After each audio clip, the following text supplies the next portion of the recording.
Hello guys, myself Anshul Dhiman and welcome back to your favorite channel Education Hub.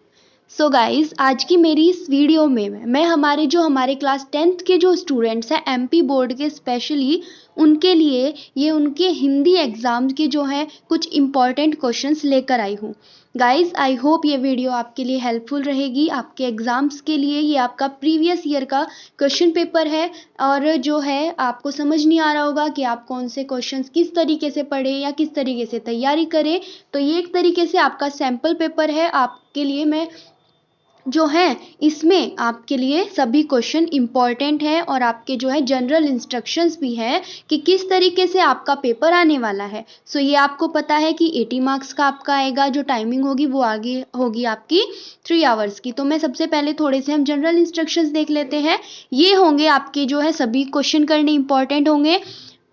प्रश्न क्रमांक 1 से 5 तक वस्तुनिष्ठ प्रश्न है। प्रत्येक उप प्रश्न के लिए 1 अंक निर्धारित है, 1 मार्क्स का होगा ये जो होगा।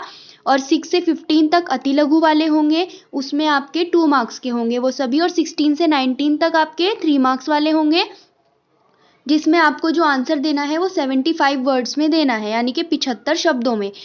20 से 23 तक जो है विश्लेषणात्मक प्रश्न है, जिनका आपको 4 नंबर होगा और उत्तर लगभग आपको उनका 120 शब्दों में देना है। सो सबसे पहले हमारा जो क्वेश्चन आएगा वो है सही विकल्प चुनकर लिखिए, यानी कि ये आपके होते हैं एमसीक्यूज ऑप्शनल्स।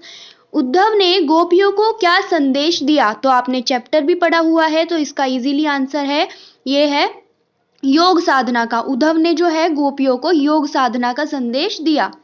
देन शिव धनुष के टूटने पर कौन क्रोधित हो गए? परशुराम जी। ये तो बहुत सिंपल सा है, परशुराम जी क्रोधित हो गए। देन नेताजी की मूर्ति तैयार करने वाले का क्या नाम था? तो नेताजी की मूर्ति तैयार करने वाले का नाम था मोतीलाल। गोपियां किसे बड़भागी कह रही थी? गोपियां उद्धव को, यानी कि उद्धव को जो है बड़भागी कह रही थी। समास के प्रकार, समास के कितने प्रकार हैं? समास के 6 प्रकार हैं। रचना के आधार पर वाक्य के प्रकार बताने हैं, तो रचना के आधार पर वाक्य के 3 प्रकार है। फिर है रिक्त स्थानों की पूर्ति कीजिए, तो ये रिक्त स्थान है आपके, इनको आपको बताना है, आपकी बुक की ही है। नेताजी का चश्मा गद की डैश विद्या की रचना है, किसकी रचना है ये बताना है। जॉर्ज पंचम की मूर्ति पर क्या नहीं थी? टेढ़ी खीर मुहावरे का मीनिंग बताना है। सूरदास जी मुख्यतः कवि हैं, किसके कवि हैं वो बताना है। सभापति का भाषण में छपा था, किस में छपा था वो बताना है। पंचवटी समास का उदाहरण है, कौन सा समास का उदाहरण है पंचवटी, वो आपको बताना है। छायावाद के प्रमुख कवि कौन है? छायावाद के प्रमुख कवि, उनका आपको नेम बताना है। फिर आपके आ जाते हैं मैचिंग, यानी कि सही जोड़े बनाइए। मैं क्यों लिखता हूँ, बाल गोविंद भगत, माता का आंचल, ये सभी आपको जो है आपके टीचर्स ने कराए होंगे। आपके जो मॉडल पेपर्स हैं बाकी आपने जो है बहुत इजीली कर लेंगे आप इसको, मैचिंग को भी। फिर आपके आते हैं निम्न प्रश्नों के उत्तर एक शब्द या एक वाक्य में लिखिए। आपका फर्स्ट हो जाएगा यथाशक्ति में कौन सा समास है, ये आपका व्याकरण से हो जाता है समास, अगर आपने अच्छे से पढ़े होंगे तो। फिर है माता का आंचल में कहा कि संस्कृति का अंकन हुआ है। साहित्य लहरी किसकी रचना है? एक से अधिक अर्थ देने वाले शब्द क्या कहलाते हैं? अनेकार्थी हो जाता है। भारत किस वर्ष स्वतंत्र हुआ? ये भी आपका बहुत इजी हो जाना चाहिए। सुभाष चंद्र बोस की मूर्ति कहाँ लगी थी? और सभ्यता किसका परिणाम है?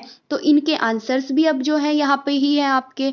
तो यथाशक्ति जो वो है आपका अव्ययी भाव। ओके, माता का अंचल में कहा कि संस्कृति का अंकन हुआ है, उसमें हुआ है देहाती संस्कृति का। फिर साहित्य लहरी किसकी रचना है? साहित्य लहरी सूरदास जी की रचना है। एक से अधिक अर्थ देने वाले शब्द कहलाते हैं अनेकार्थी शब्द। भारत जो है सन 1947 में स्वतंत्र हुआ। फिर सुभाष चंद्र बोस जी की मूर्ति कहाँ लगी थी? कस्बे के चौराहे पर। और सभ्यता जो है संस्कृति का परिणाम है। ओके गाइस, देन आपके क्वेश्चन आ जाते हैं ये सत्य असत्य, जिसको आप ट्रू फॉल्स बोलते हैं।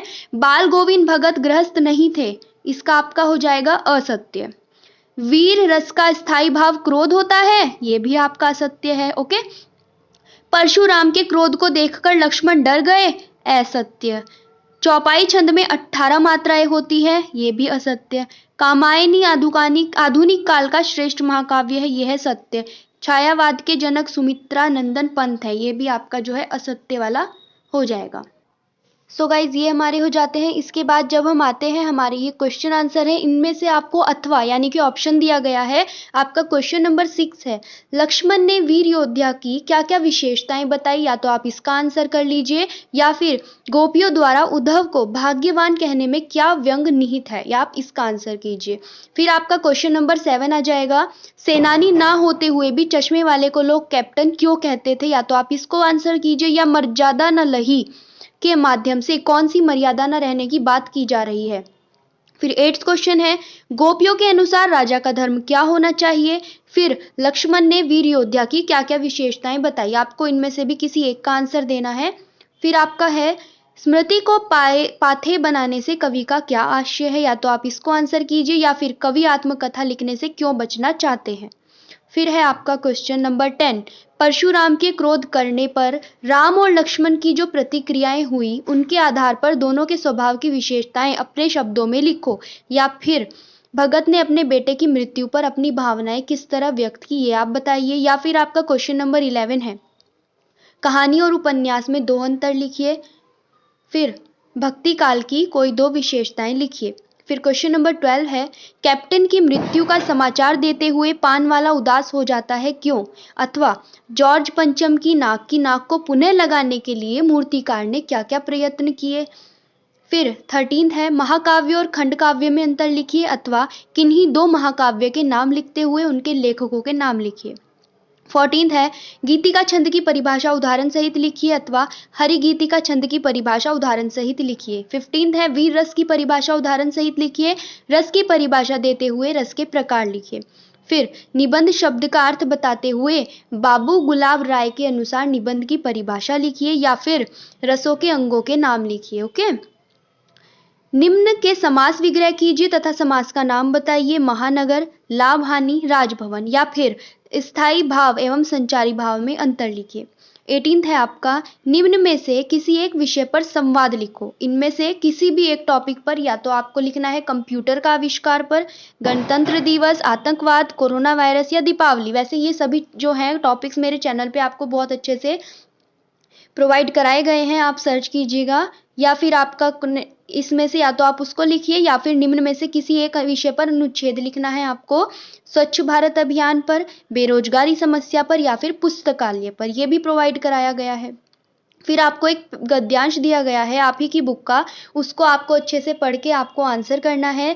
मनुष्य का जीवन बहुत संघर्ष में होता है, उसे पग पग पर कठिनाइयों का सामना करना पड़ता है। फिर भी ईश्वर के द्वारा जो मनुष्य रूपी वरदान की निर्मित इस पृथ्वी पर हुई है, मानव धरती का रूप ही बदल गया है। यह संसार कर्म करने वाले मनुष्यों के आधार पर ही टिका हुआ है। देवता भी उनसे ईर्ष्या करते हैं। मनुष्य अपने कर्म बल के कारण श्रेष्ठ है। धन्य है मनुष्य का जीवन। तो आपको इन तीनों के क्वेश्चन के आंसर करने हैं। फिर आपका जो नेक्स्ट क्वेश्चन आ जाता है 20 क्वेश्चन, निम्न में से किसी एक पद्यांश का भावार्थ लिखो तथा काफी शानदार है बताइए।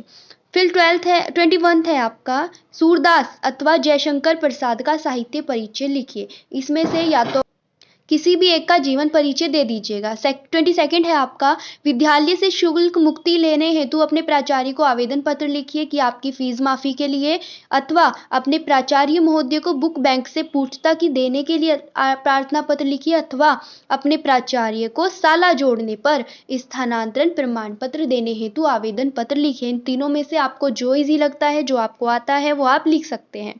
23 है आपका, लास्ट जो होगा, निम्न में से किसी एक विषय पर संक्षिप्त किंतु सारगर्भित निबंध लिखिए।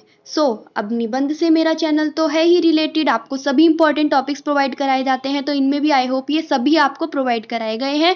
कोरोना वायरस बेस्ट है, प्लेलिस्ट मेरे चैनल पे जाके देख सकते हैं। विज्ञान के बढ़ते चरण, पर्यावरण प्रदूषण, नारी शिक्षा का महत्व और पर्यावरण प्रदूषण। सो गाइज, आई होप ये आपके लिए हेल्पफुल रहा है। आप इसको बहुत अच्छे से रेडी कीजिए। आई होप इसमें से आपको कुछ ना कुछ आपके एग्जाम में देखने को ज़रूर मिलेगा। आपको वीडियो हेल्पफुल लगी है, so guys please please please hit the like button और चैनल को सब्सक्राइब करना बिल्कुल मत भूलिएगा। आज के लिए इतना ही। Good luck for your exams. Thank you so much.